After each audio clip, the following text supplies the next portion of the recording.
Fala galera, beleza? Eu estou aqui com mais um vídeo pra vocês. Eu estou aqui com a Caueli. E nesse vídeo vai ser o quê? Quem fizer o melhor Fit Toy Toy vence. E um papelão.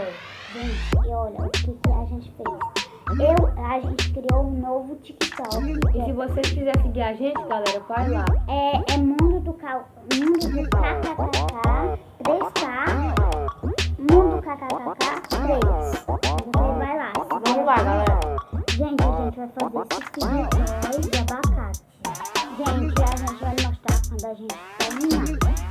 Gente, eu já fiz a foto do abacate. E agora a gente vai colocar. Agora, gente, a gente vai cortar. Eu vou usar esse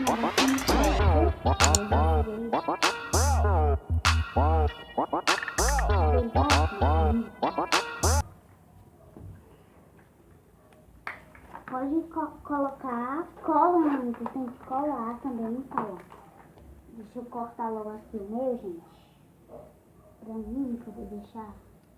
Só não põe. Galera, esse daqui ficou o meu Fit Toy.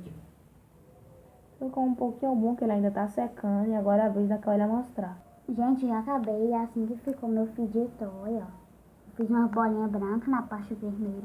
E umas bolinhas vermelhas na parte branca. Então, galera, esse foi o vídeo. Espero que vocês tenham gostado. Se gostou, deixa o like e Se inscreve no canal. tchau!